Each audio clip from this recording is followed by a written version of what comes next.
ඔබ අප කවුරුත් දන්නවා පසුගිය කාලේ පැවති ආර්ථික අර්බුදයත් සමග ලංකාවට වාහන ගෙන්නන එක නැවැත්තුවා.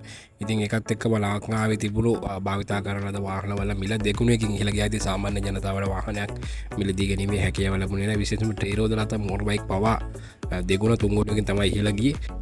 ඉතින් එවැනි වටපිටාවක් තුළ අපේ ආකාරයට වාහන ගෙන්න්න එක තමයි දැන් සිද්ධ වෙලා තිබෙන. නමුත් වාහනවල මිල අඩුවක් නෑ. මොකද ගෙන්නන ලද වාහන සාමාන්‍ය මනුස්සයට තියා ලංකාවේ සාමාන්‍ය මිලියන ප්‍රතියකටවත් ගන්න අමාරු වාහන තමයි තිබෙන්නේ. ඉතින් ලොකු ගණන් තමයි ගිහිල්ලා තිබෙන්නේ. ඉතින් අවම කාරයක මිල ලක්ෂ 60යි 70යි.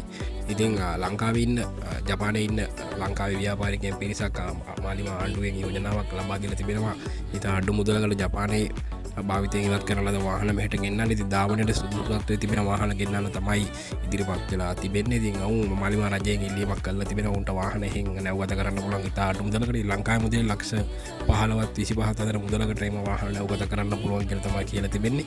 ඉතින් අපි බලමු මාලිම ආණ්ඩුව විසින් මේ සම්බන්ධයෙන් ගන්න ක්‍රියාමාර්ගය මොකක්ද කියලා. ඉතින් අපි බලාපොරොත්තු වෙන්නේ පොඩි අමනුෂ්‍ය වෙනුවෙන් වාහනයක් ගැනීමේ හැකියාව තිබෙන තත්ත්වයකට මේ රටේ ආර්ථිකය මේ මාලිම ආණ්ඩුව විසින් පත් කරයි කියලා අනුර කුමාර දිසානායක ප්‍රමුඛ ජනාධිපතිවරයා විසින්.